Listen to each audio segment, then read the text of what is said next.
What's up, you filthy casuals? Welcome to the Casual Shenanigans Gaming Podcast, a podcast all about the irreverent love of gaming. I'm one of your hosts, Jeremiah, and tonight I am joined by sweet, sweet Joel. I just realized we've been counting down just for the counter, right? For the timestamps. Because we're already pre-recording. Yeah.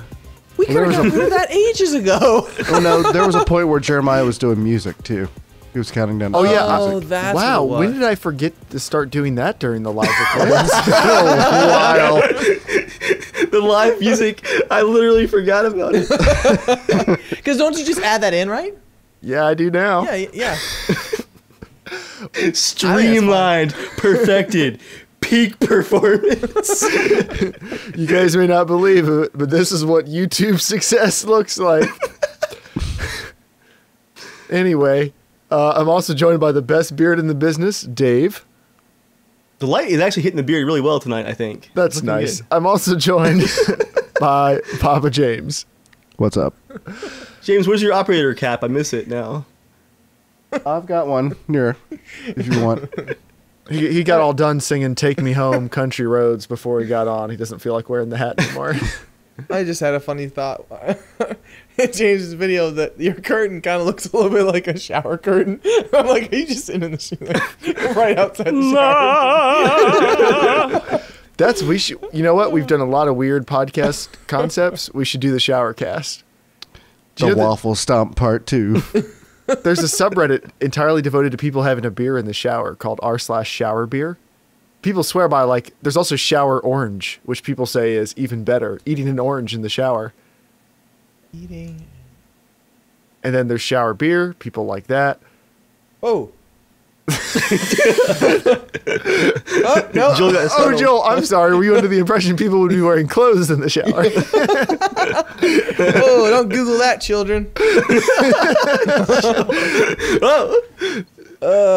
What exactly did you What exactly did you Google? Tight butts, shower, orange. I just typed in eating orange in shower. Yeah, the thumbnails And that's were not what you good. got? They were not pleasant. So anyway, we could do a shower cast. Dave doesn't look like he likes this idea. Did I ever tell you that? I think on for Mother's Day. Please don't. No. It's not a gross What kind of thing. transition is that? No, I actually have proof. I can show you guys later. Could you not, though? I convinced our entire family to take a Mother's Day God. photo all standing in the shower. We're not naked. Joel, you gotta learn how to. No, I said it precisely how I meant to. There you have it. For dramatic effect. No, but we put a photo on Facebook, and it's been our favorite photo of our whole family. It's just hilarious because we're all taking a photo through the mirror, and we're all just standing in the shower together. It's great That's because pretty everyone's good. like, "What the crap was going on that day?" And we never talk about it. The tub didn't break. No, it was good, man. Oh, cool. Held. I'm not saying your family's heavy. I'm just mean like Yeah. that's a lot of people to be standing on a tub. You know, I don't know how much a tub can hold. A lot. The We can answer hold a is whole lot. family. That's the answer. The manufacturers never would have found on their own. I mean, I don't even fit in a tub laying down. Just by myself. So it's pretty impressive. You got a whole family into one. Oh, dude, I love stretching out in the shower. My feet don't touch the edge too. Like I can completely be immersed. For a tub. You cannot stretch all the way out in a tub. What? I mean, I know. I mean, like, Are you if I'm bathing on a fully slip laying and down, slide? I'm talking about like I'm sitting, like Right. sitting. Yeah, but my feet won't touch the other Oh, side. that's man. that's different than laying. Yeah, no, I was talking about laying he's like like my completely. He's like this little guy in a tub. I'm just a little guy. I'm just a little guy. I don't think I've had a bath in like 15 years. Oh, We dude. know. Have you heard about my bamboo? Yes, we've heard about Okay, your all right. Your jungle shower idea or Yeah, jungle I bath would be idea? happy Yeah. to set that up for you one day if you ever want to just in like 2 hours. Just Joel? relax, dude. It's so nice. Joel, I mean this with all sincerity, and not just because we're on the podcast. I appreciate that you are the type of friend that would set that up for me.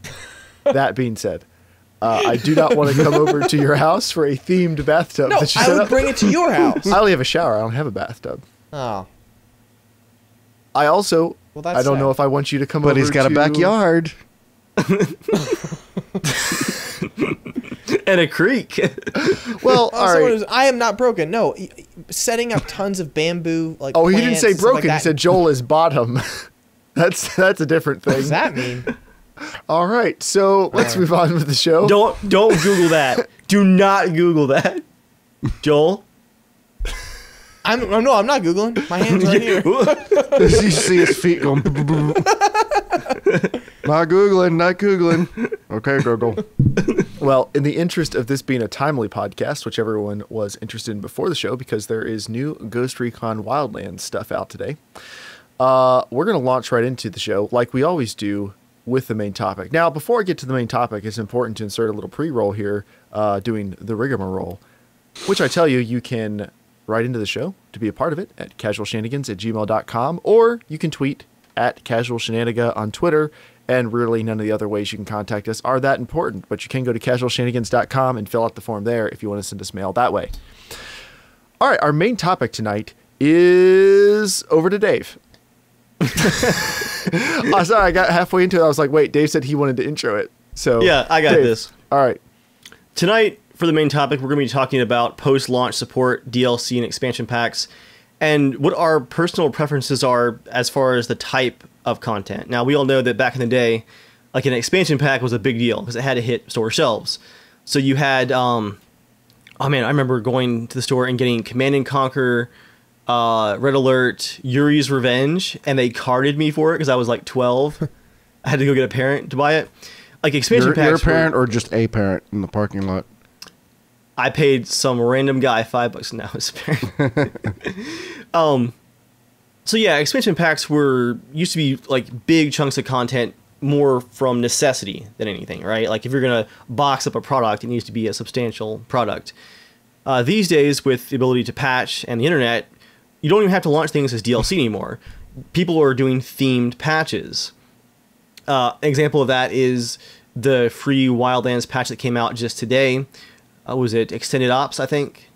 Adds a hostage rescue mode and some new classes and some new maps. All that stuff for free, along with some paid stuff as well. But that's not even like a DLC launch. That's basically just them launching a monthly support patch for the game, and they've just named it. It's the Extended Ops patch. So I want to talk tonight about what you guys prefer for content drops. Do you prefer the drip feed method, where you've got like the GTA stuff where it's releasing stuff about every month, or the Wildlands method, for example, where stuff's dropping every month, nothing huge, but like new maps, maybe a new outfit, a new gun? Or do you prefer stuff in post-launch support like The Witcher did, where you had the entire region of Toussaint and a whole Hearts of Stone expansion pack and stuff like that? I kind of want to split it, though, between single player and multiplayer, because I think it's a bit more common to have the bigger drops for single player. I think that makes more sense, but maybe it's just, we'll talk about both. So what do you guys prefer for after you've beaten a game that you've enjoyed? Like, what's your favorite kind of support? The drip feed, or like something big that you can really look forward to and just dive into all at once? I'll go. I mean, for me, it's just like an actual expansion, like something actual added that's like a bunch to do, that you can tell that feels like it's not just we're just stripping down 15 features that we were going to put into one and just give you one at a time. Like we talked yesterday, Dave, but I said like Bloodborne as example. Bloodborne was out, I think it was a full year. There was nothing. It was just an actual game, and you played it and then you're done. But after a year, they came out with the Hunters, the old Hunters DLC. It's a full 15-hour DLC. Bam! Like it was a treat because it felt like you're playing more. It reminded me of like playing Half-Life 2 in the episodes when they came out. Like you feel like you're getting a full experience of something. You know what I mean? Like you're not getting, here's a 30-minute chunk. You're getting, here's an actual kind of full game to add to it. I think that I don't know. I just think that shows a lot of respect to the players. I think, especially if it's a good game. And I think the games that struggle a little bit, or people try to just game the system and stuff. Those are the games that tend to have the drip feed on everything because they got to keep you in it. I mean, MMOs have always done that because those are such long-term games, but they're not really heralded for the constant gameplay of it. But it was like a huge community. You know what I mean? Like you play. It's more than just leveling up. There's a lot more to do in those games but they do them in a different way than single player games. And they're never going to have the level of detail a single player game has ever. But I hate the drip feed stuff. It's terrible, I think. I mean, I think, games have changed so much nowadays that there are more multiplayer games than they were when I was a kid. So, when I was a kid, you'd have certain big multiplayer games like you'd have Doom, you'd have Quake, you'd have a couple of those games and stuff. And then when, Battlefield came out, like 1942 and stuff like that, those are huge games.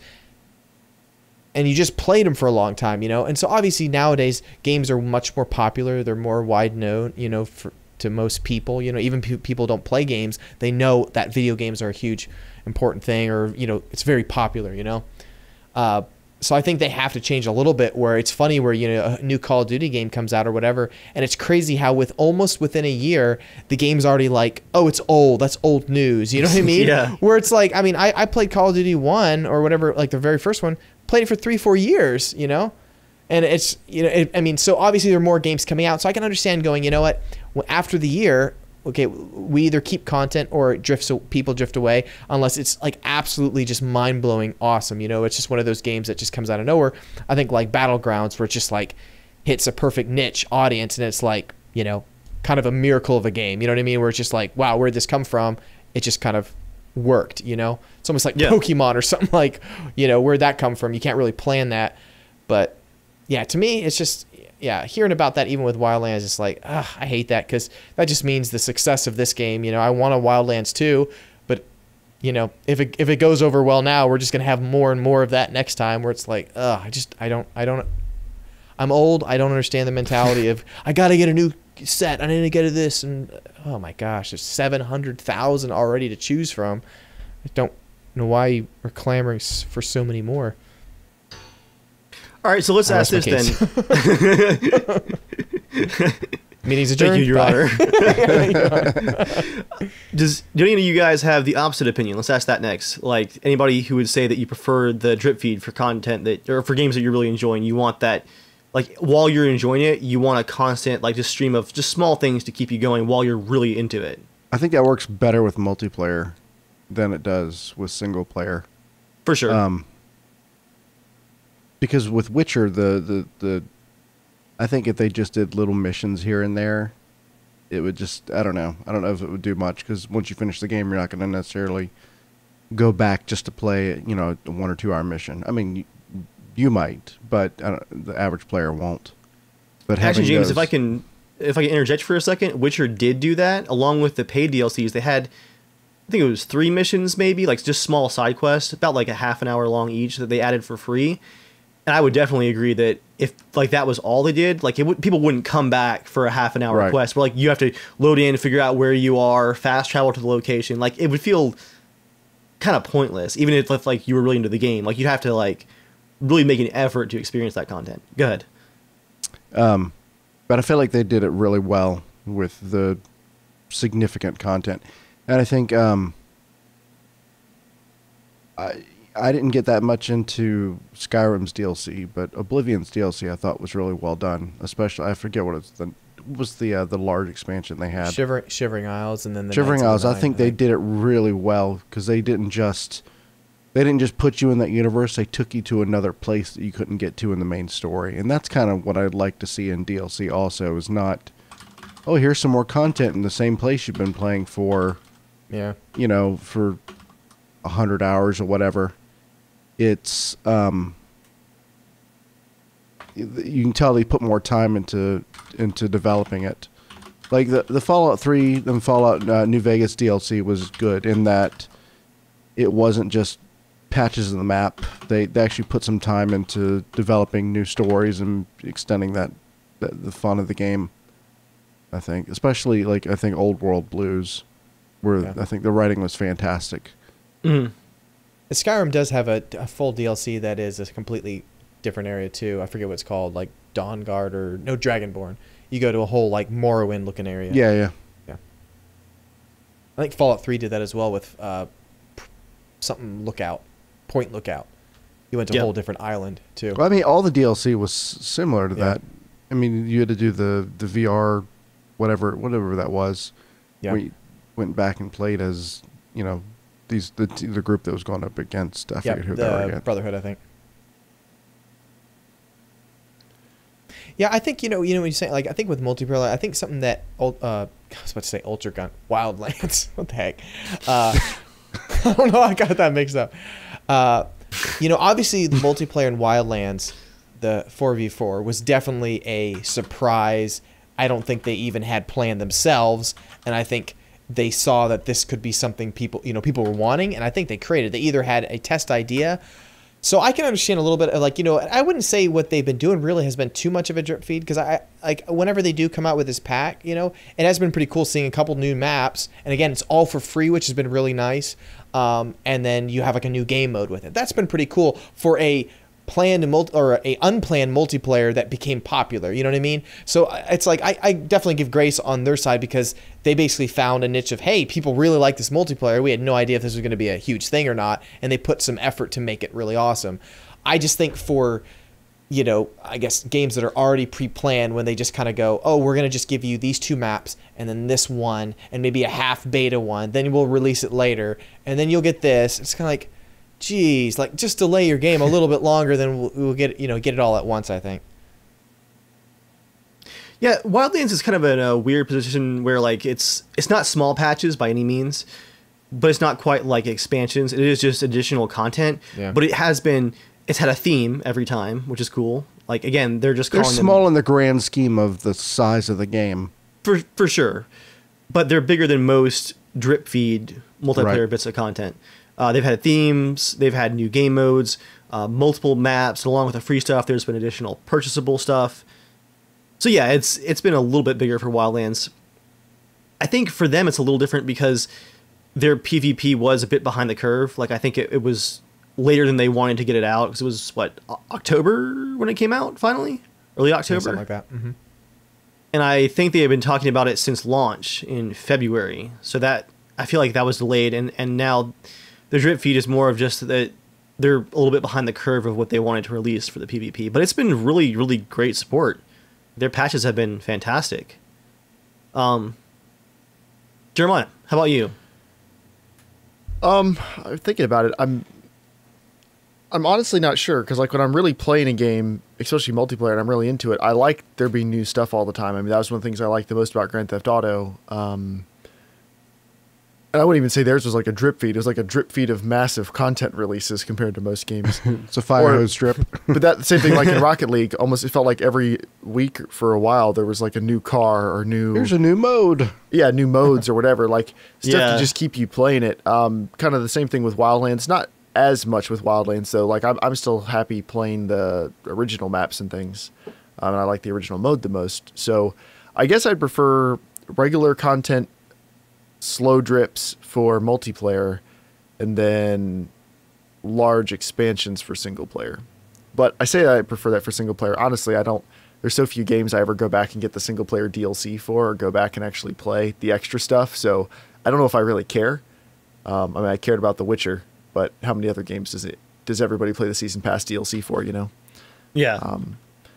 But the thing with multiplayer, even if there's a steady drip of content, once I stop playing it, I stop playing it. Like, rebalancing things and getting the end game right and whatever has never been enough for me to stick with the game I didn't really want to play anymore.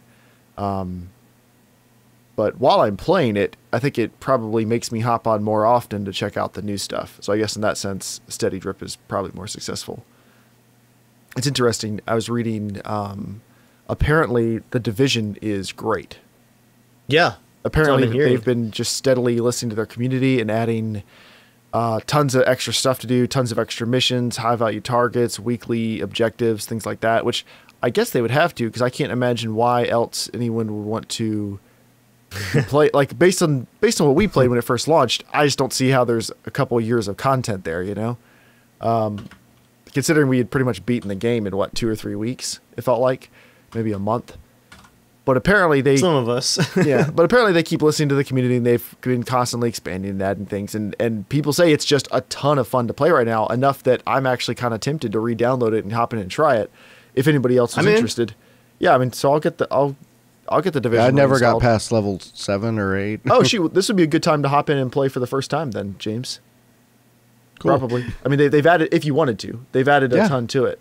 So in that case, like, I guess they've been doing a steady drip of content, but it's a game I fell off on. But if you come back to it after a while, they've added so much that it feels almost like there's a ton of extra game content to play now, which can be kind of cool too. So Yeah. I think for multiplayer games, I think it makes the most sense, since you've got to be doing lots of post-launch patches to rebalance things and to fix security vulnerabilities and stability patches and all that. I think it makes sense to be rolling out content as you do that. One, because it masks the fact that you're doing a lot of stability updates all the time, which is just normal for a game, but you can make it seem a little better if you're combining it with free stuff rather than just, hey, we need to fix more things on the game. But that's the reality of game development. And then it also gives people an excuse to sign back on every week or so. And if you keep your player base up long enough, then you have a successful long-term game. And I think Ubisoft is pretty much, I would say, is the undisputed king of doing that at this point. Like, they don't immediately make sequels to most of their multiplayer games so quickly that they burn down the original game. Like, there'll never be a long tail on a Battlefield game anymore because they're going to keep making a new one every couple of years, you know? On a Call of Duty game, it forget makes me about it. sad to think about. Well, it's true, though. And in Call of Duty, there's never going to be a long tail on a Call of Duty game. Not since, like, Black Ops 2 has there been a long tail on a Call of Duty game. More than a year or two. When I say long tail, like, the young kids in chat may not remember, but we were still playing Battlefield 2 in 2011. Like 6 years after release. Like, that's a long tail. That's all we had for a long time. Well, right. And that's a long tail in a multiplayer game. I'm talking like that, not 2 or 3 years maybe. But Ubisoft, think about it. Rainbow Six Siege got a long tail. The Divisions had a long tail. Wildlands, long tail. The Far Cry games, the multiplayer on that's not really much to write home about, so those haven't. But I feel like any of their main multiplayer games they've put out, except for like The Crew, I guess that one didn't do that well. But most of the rest of them, they've been managed to keep them sustained for a long period of time and keep a pretty solid player base, and I'm sure they're making pretty decent money doing it. So more power to them. I've talked about this on the podcast before, but I think it was Risen 2 when they released it.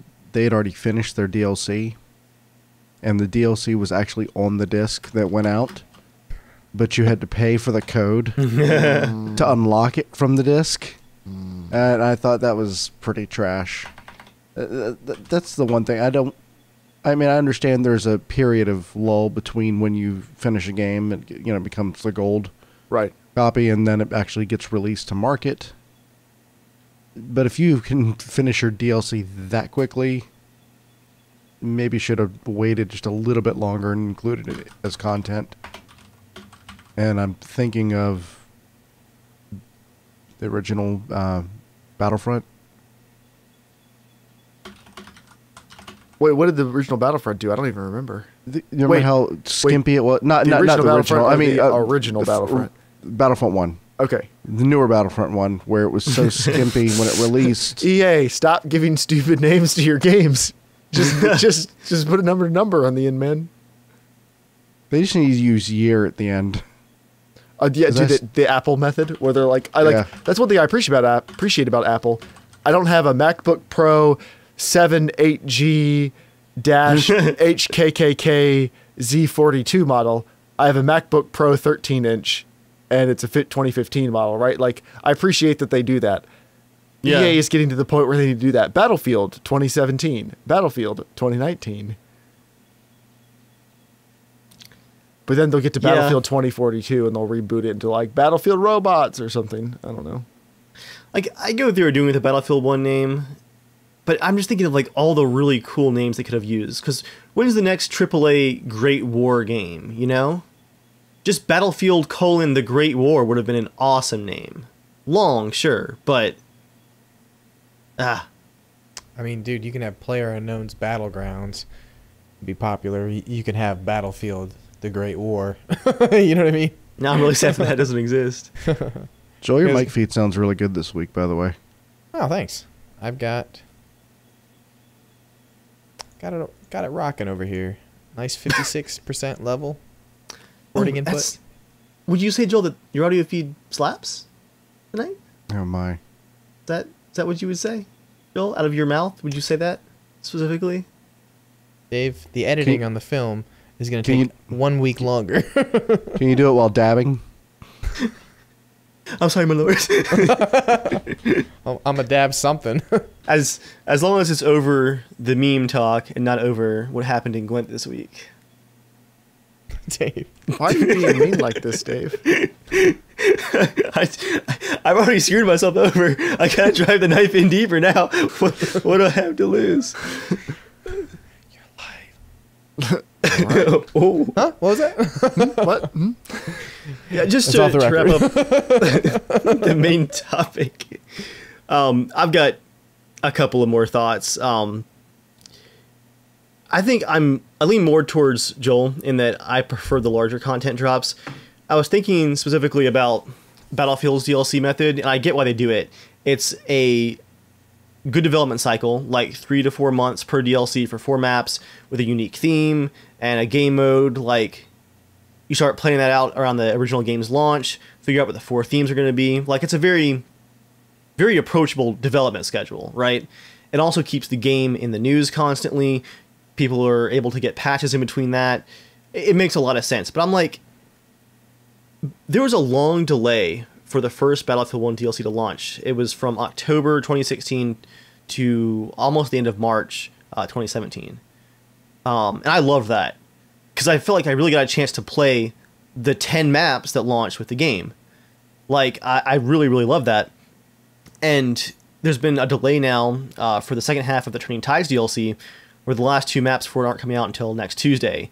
They said January originally, and it's like, you know, barely January. I love that, because the 2 maps that came out, like, I'm really getting to know them, and there's so much content in the game, I really don't feel like I need a drip feed to keep me interested.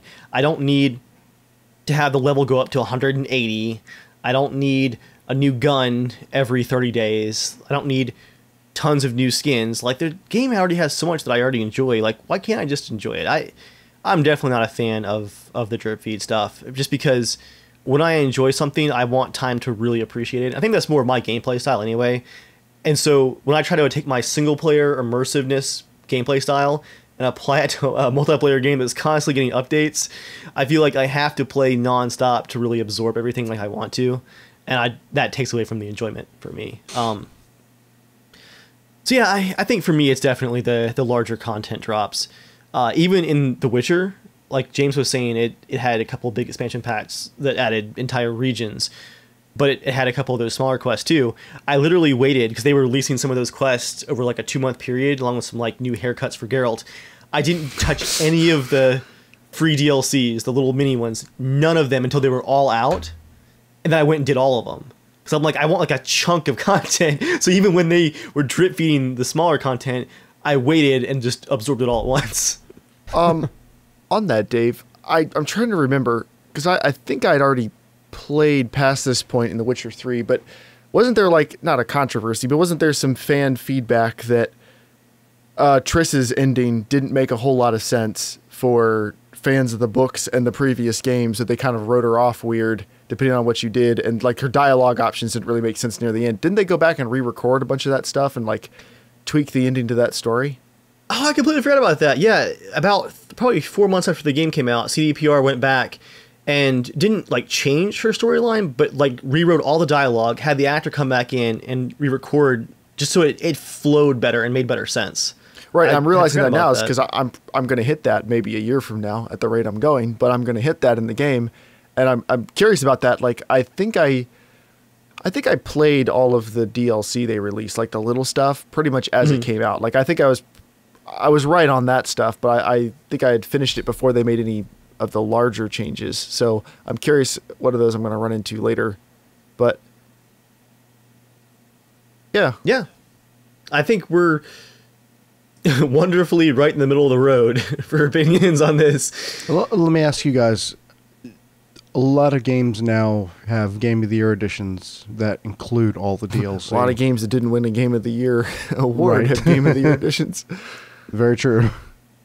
But the Game of the Year edition generally has all the DLC. So does that, as a fan, do you wait to buy the DLC until the Game of the Year edition comes out? Or if it's a game I'm not that interested in, or I'm kind of interested in playing but not enough to get it launched, like Prey. I don't know if Prey is DLC. I'll probably wait, though, until there's a Prey Game of the Year edition for $20, and I'll get that.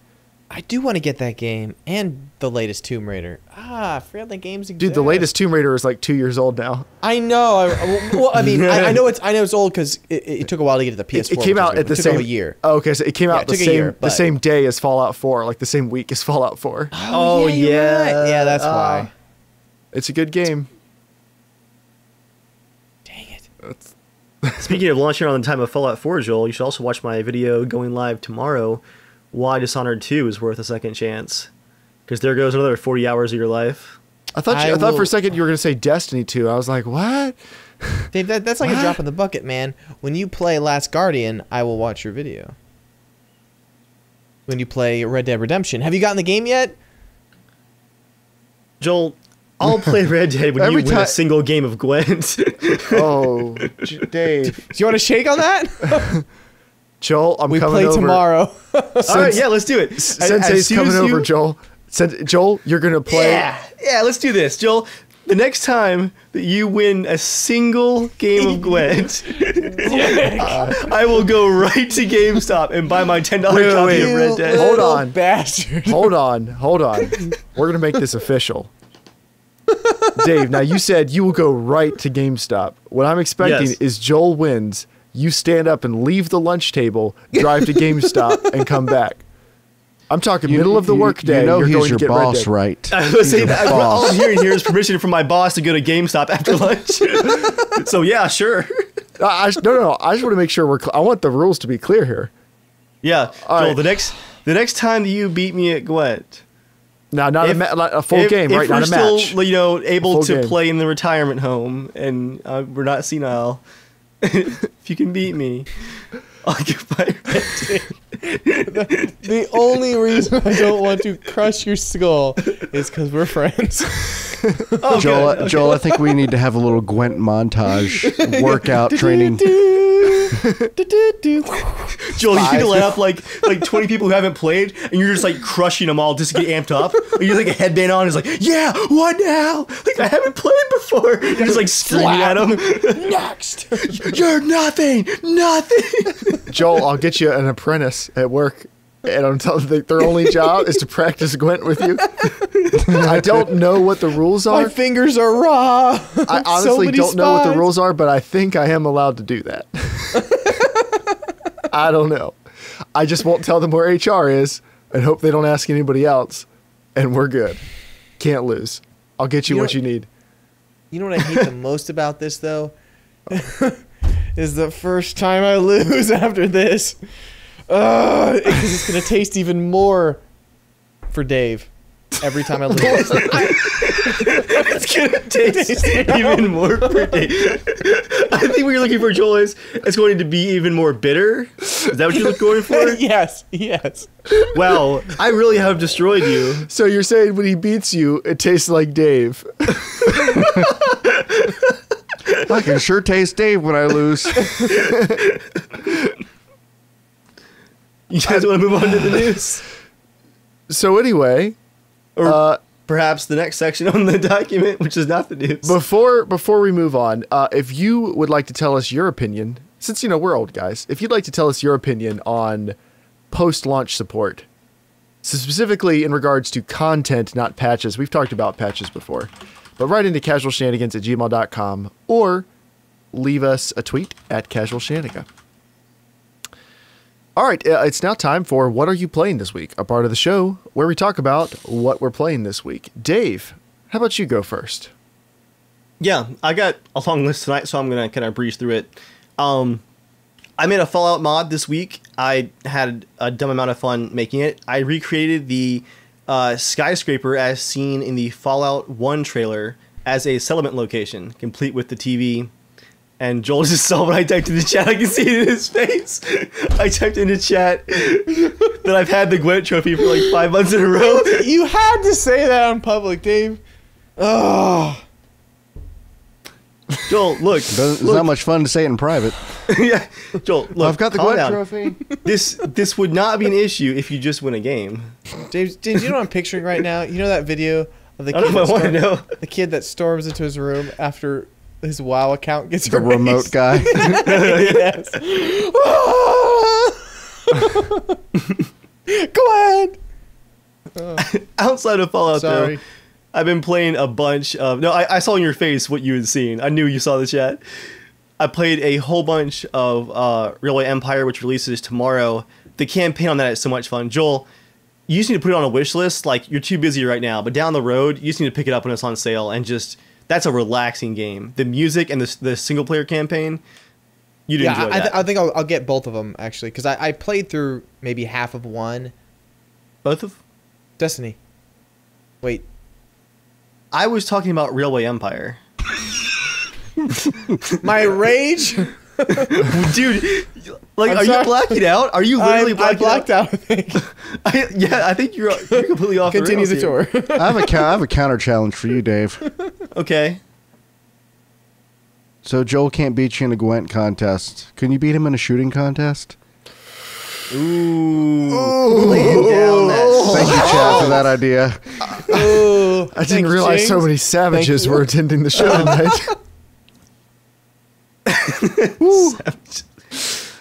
We had a fantastic armor mission this week. I need to put it together. Wow. Never has a topic been dropped so quickly. I've got a long list here. I'm playing... Do we need to sit here for a minute? Let it burn. All right. Dishonored 2, Death of the Outsider, which is actually not part of Dishonored 2. I guess it's a standalone expansion. Still fantastic. And I tried Fortnite last night for the first time. The Which was- single player or multiplayer?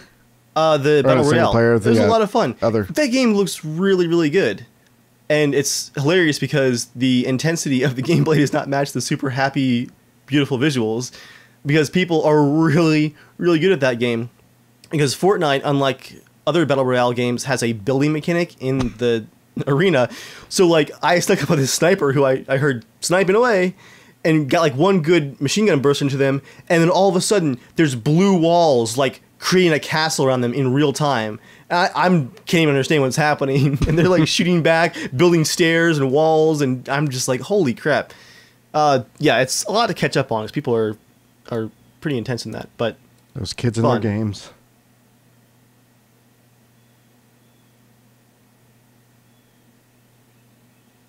Oh, was it the end of your list, Dave? that was finally the end of the list. Oh, sorry, yes. sorry. It ended very like abruptly. I thought you had more to say. I was checking the list. I think that does it, yes. I don't want to spend too much time on it. All right, James, how about you?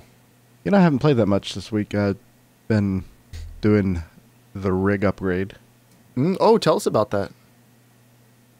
I put it together and it worked. Well, I mean, tell the listeners about what you did. Yeah, do you mind if I ask how powerful it is? I put a i5 8600K in it, and I put a water cooler Dave's practically begging me to put in. Oh, that works really nicely in that case. James, if you had put some monolithic, massive car engine looking cooler in there, I would have killed me inside. I mean, that would have been all of my inside of the PC case. This is actually an honest question about CPUs. Because I think I'm getting confused with actually bullets. So larger the number for bullets is smaller, right? Like, isn't that correct? Or something like that? Because, like, is i7 faster than an i5, or is it Yes. reverse like i3, like the lower the number? Because I thought like with bullets, Well, or there's like a chamber couple size or thing- something like that. I thought like the larger the number, it's like No, the point different. point something something something usually means it's how decimals work.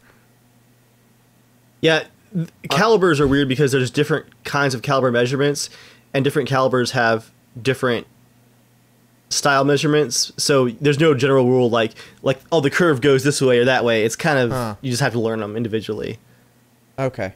But with processors, generally, there's a faster core speed, and then as you go from i3 to i5 to i7, you have things like more cores or hyper-threading. So the Which allows- i5 or 7 or whatever, those kind of equal like the main core clock speed, and then the number of it, like the i7 6500 or whatever. So the That 87, shows how the many 8600 is a little slower than the 8700K. Huh. But the big difference is that the i7 has those hyper-thread threads. So virtually, it's like it has 12 cores instead of 6. Okay, because I guess I was confused because I was looking at some new Macs because I need to replace mine at some point. I've had it for like 4 years now, and the one I was looking at, I was looking at the CPU, and David and we were a little bit confused. He's like, "Hey, it looks like it's lower than like the one I had now," but I mean, obviously it's not. I know someone who has that one. It runs much faster than mine does. So I guess like the CPU speed or whatever could be kind of slower, but maybe the upgraded whatever the technology is or what else is running under the hood, that's faster than like mine. Or let's say mine is I don't know. I love when you Macs make are up a little more specs. I love when you make up specs on the spot. It's my favorite thing. I embrace. I'm like, here it comes. I'm bracing for it. So mine's like, I think it was not a dual core or a 2-core or a 4-core 800 megahertz. 8,000 cores? 800 cores? I don't know why I'm on this podcast. I'm just a console guy. I'm a Wisconsin guy. You're talking about your MacBook Air, right? Yeah. It's probably a dual core or a hyper-threaded dual core. Okay. But I'm guessing. so whatever the new one was, the number sounded less than what I had. Oh, gotcha. But I was like, I don't know what the specs mean, but I know logically, okay. like it has to be faster than what I have right now. So Mine's clock 4 years speed. old. So clock speed. Well, it may not be that much faster. It's probably a little faster, but clock speed is not the main determinant of how fast a processor is. It's instructions per clock, or IPC. Basically means how fast it is a megahertz to this processor. So like. The CPU in the potato masher is running at 3.7 gigahertz overclocked. And it's a quad core. A modern 3.7 gigahertz quad core is like 50%, 60% faster, because the clock speed's one thing. That's the speed the processor runs at. But if you can do more work per megahertz, like you can have fewer megahertz and still do more work than something. You want an analogy? If you're walking and carrying a little bit, but you're walking really fast, you're not doing as much per cycle. Like you can be doing it quickly, but you're not carrying as much weight. But if you're going just a little bit slower, but carrying 10 things, that's going to actually be faster than going fast. But you spend more money, you can carry a bunch of stuff and go fast. You have to bring it down to Billy had an apple, Timmy had an apple. Billy carried 2 apples at one time, but Timmy only carried 1, but he was much faster walking. But wouldn't the kid who had a ton of apples carrying, if he was going slow, maybe they'd be rotten by the time he got to the destination? Oh, he got us. Where is he walking to, Joel? I don't know. All right, I'm going to walk across the coast. Little Timmy sets out with an apple from Chicago going west at 10 steps a minute. Anyway, which MacBook should I buy?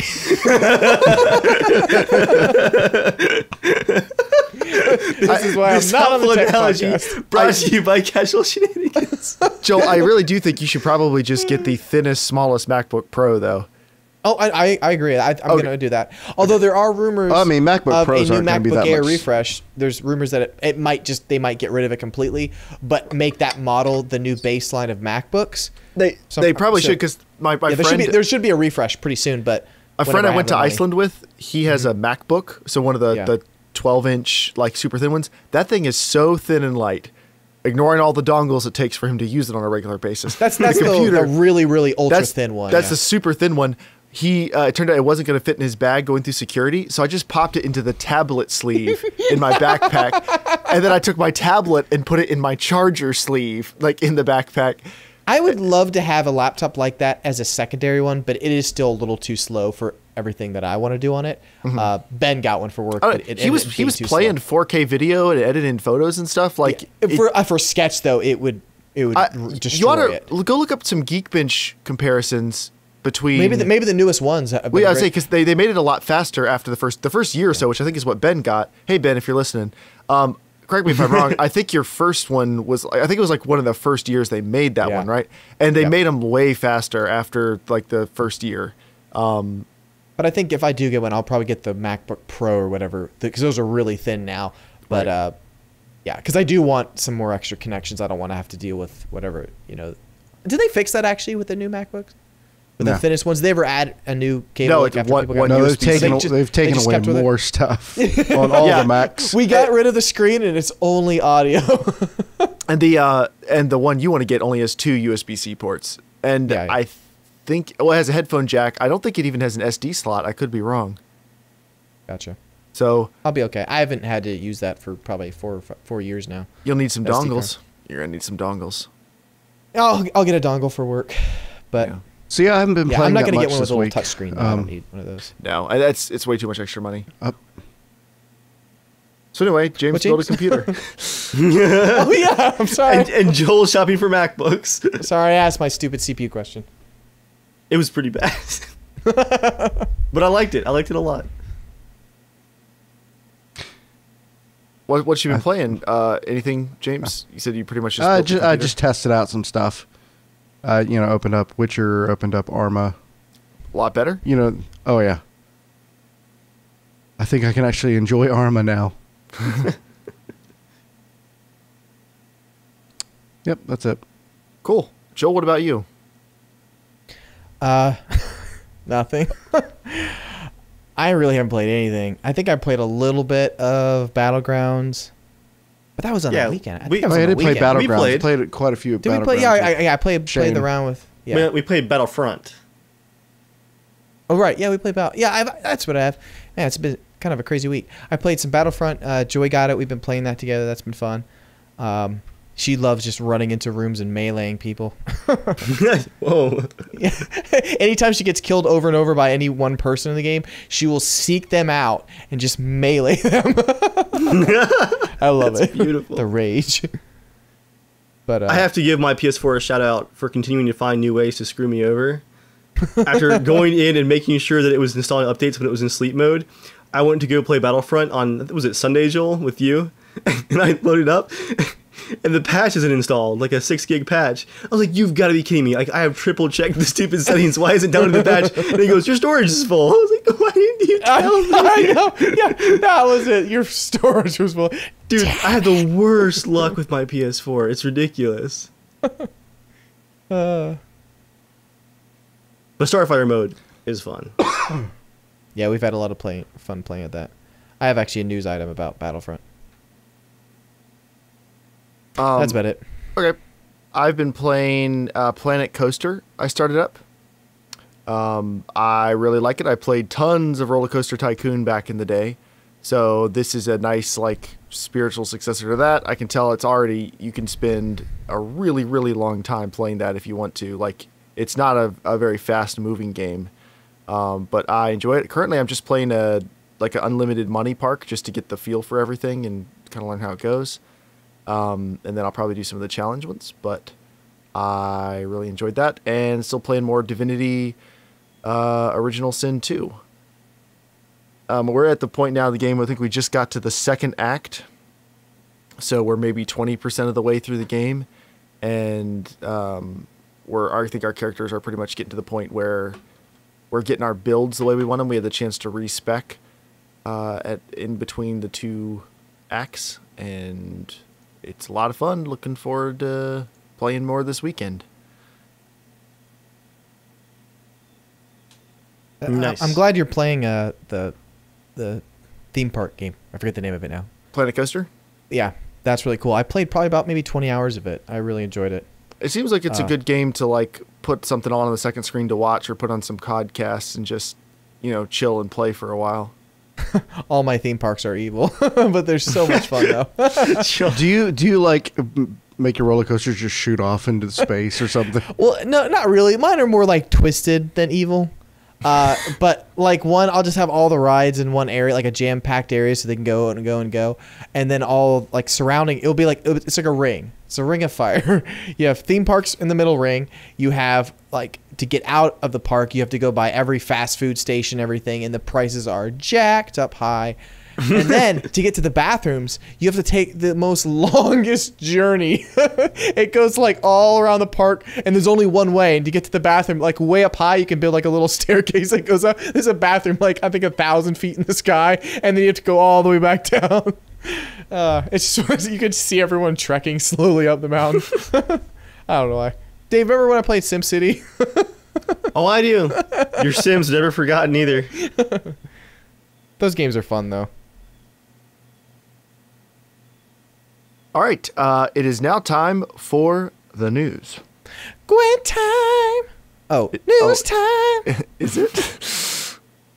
What is That time in my head. what's the first bit of news? Who's got that? I got this one. A long-time lawsuit between Twitch and some ViewBot creators has completed, I guess you could say. ViewBots are what streamers use to inflate their view counts to get higher on Twitch's channel listings, so you get more real viewers by adding fake ones first, basically. These two guys, or guy and a girl, it sounds like, were running a Twitch viewbotting service, and Twitch sued them for copyright infringement, cyber squatting, and a couple other things, because they had like Twitch in their URLs too when they were selling the service. Here's the here's the sentence though. $55,000 in damages against this viewbotting company, and all of the profit they made while running the service, totaling almost $1.4 million. All Wow. profit over like from the last couple years of them running the service, all of it. That's rough. I mean, I don't feel that bad for them. I just mean that's a lot of money they probably don't have. Yeah, because I'm sure they had expenses too along the way. So And they had lives to pay for. yeah, Like that was salaries. probably their full-time job, I would bet. So yep, that hurts. Maybe all these people who are writing hacks and cheats for games and ways to manipulate YouTube and Twitch and buy subscribers, and maybe you could just not.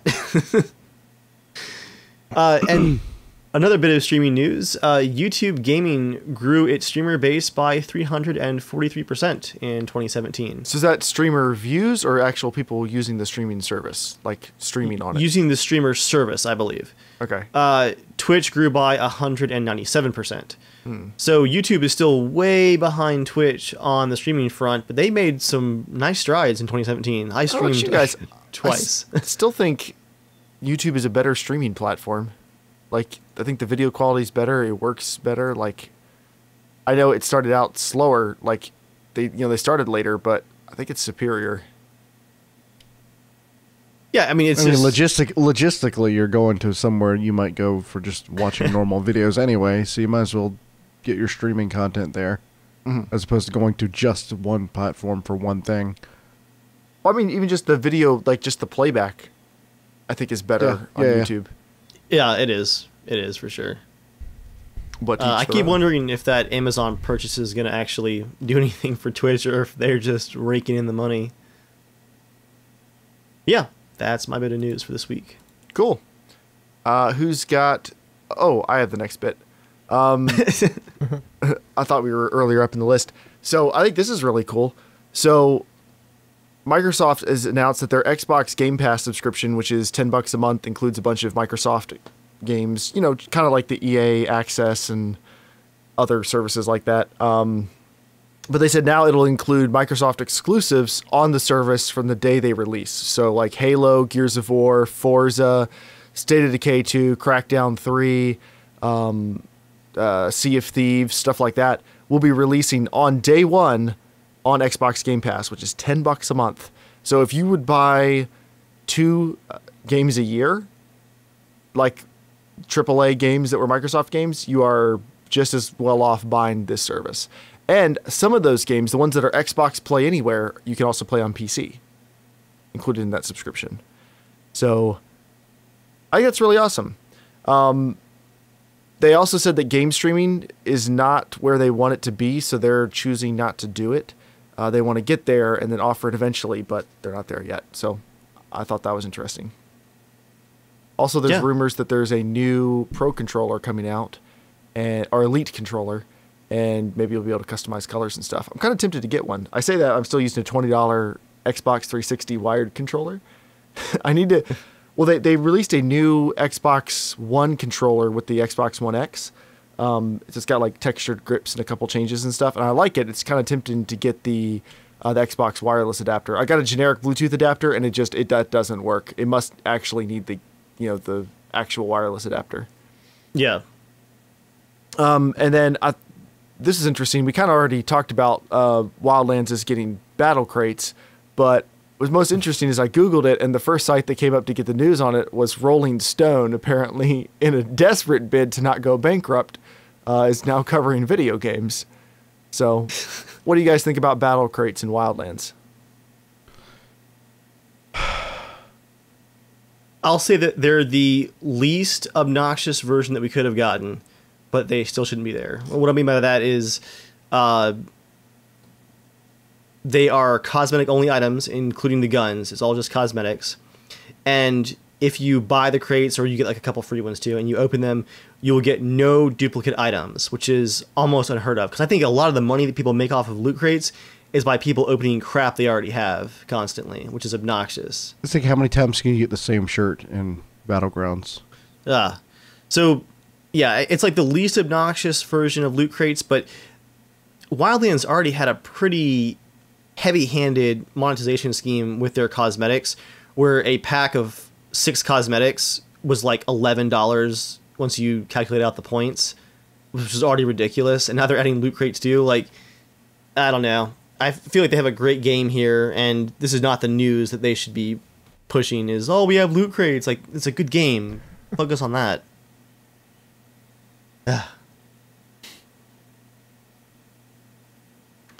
All right, and then the last bit of news looks like it's about Battlefront 2. Joel, is this yours? Yeah, on EA's blog, they posted up this. It's been an eventful few months for Star Wars fans, hasn't it? Blah, blah, blah. Okay. That is a nice way to put that. Yeah. We're working on a revamped progression system. Your feedback has been essential here, and we are preparing significant changes to progression that will address many of the things we've seen players asking for. We'll be sharing more details about these changes in March. And then a new game mode.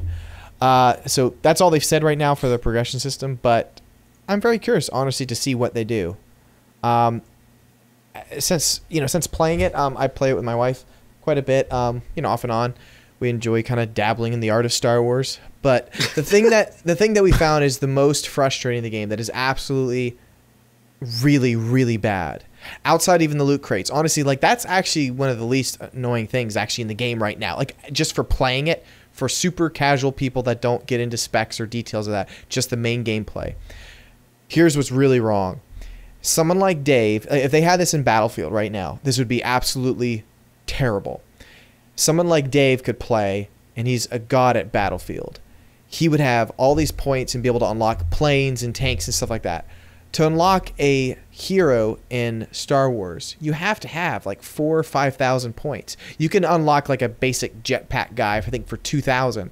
But someone like my wife, there's literally no chance ever for her to ever experience any of that. I mean, none. She'll never ever be like, she could play for years and years. She just doesn't have any skill. And it's not to say like, I'm not saying like, okay, let's say you're playing SWAT on Xbox Live for Halo.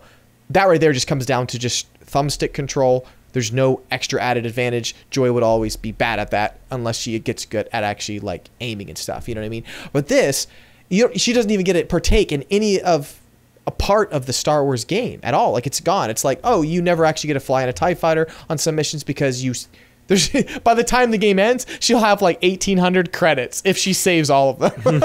And for me, I have still not been able to play as Luke Skywalker. I've played entire games going, you know what, I'm going to save all my points. I've got all the points right at the end, clicked play as Luke Skywalker, because you have to purchase the hero, not in the battle pack thing, but just in the main game to like use that character. Wait, you have to really? Yep. It's like a kill streak reward kind of thing, basically. But it's incredibly high. And then there's another part where it is very annoying seeing any of the Jedis in the game because they are incredibly hard to beat. It's not like the first Battlefront where you kind of see him go, okay, maybe 3 or 4 of us will gang up on Darth Vader and we'll kill him.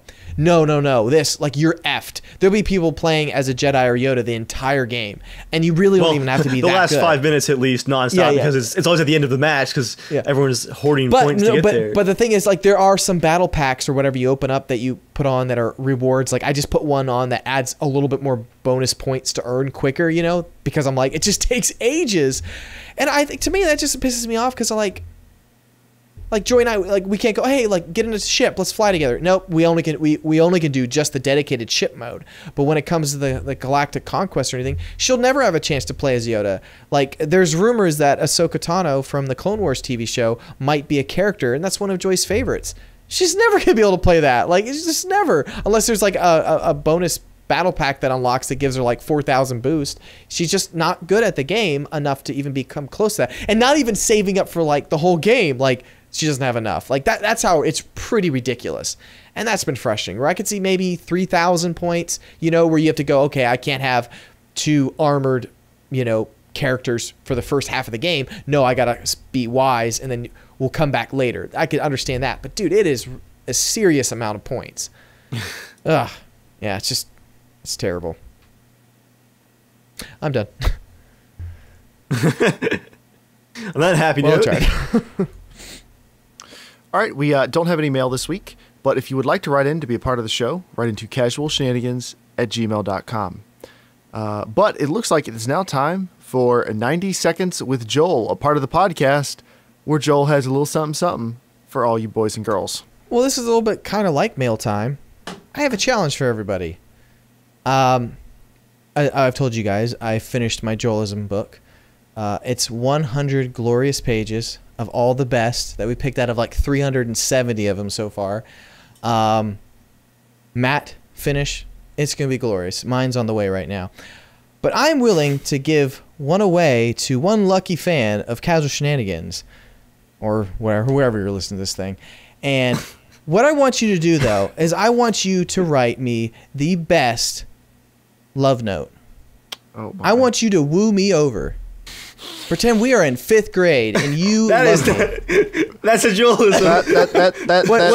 Nope. What did I say? Let's not pretend we're in 5th grade.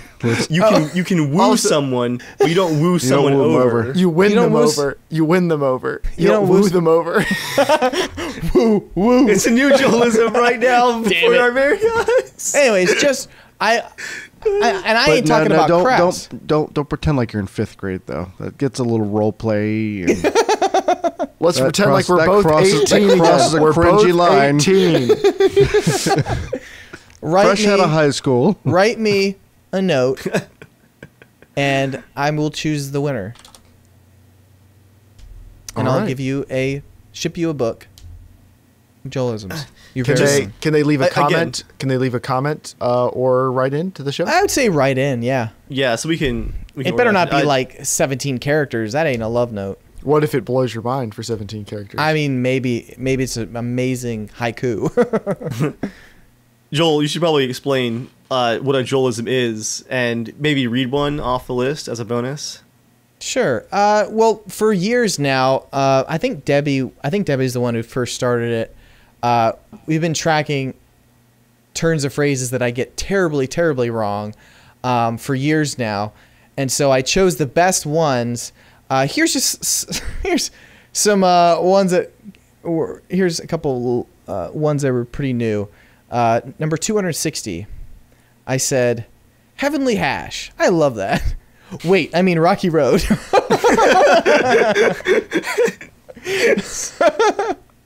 Continue the story. I have commas annoy me. They're like yield signs, but for reading. Here's another one. Number 255. Let's swing from the hips. I mean wing it. You said that in a meeting too. You said let's swing from the hips. Yeah. Another one is snippety fast. Chop chop. 234 is when the cat's out of the bag, the kids are at play. Anyways, there's a whole bunch of these. And you made a book of them. Like, what kind of book is it? I don't even know. It's going to be about probably I don't know, like I don't know, like the size of a comic book almost. Yeah, about that size.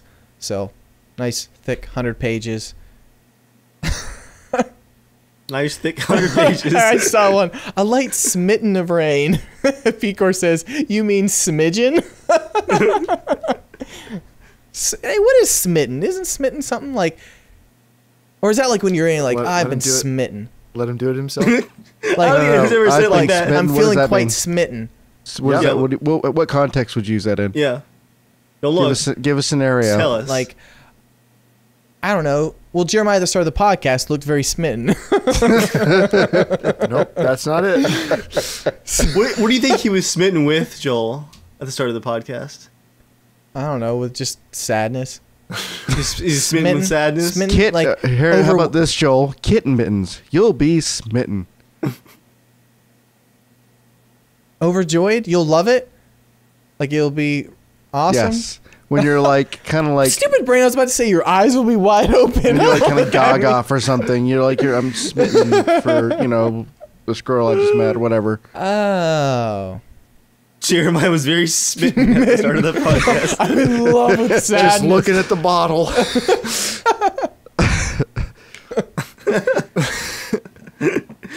All right, well, that's our show.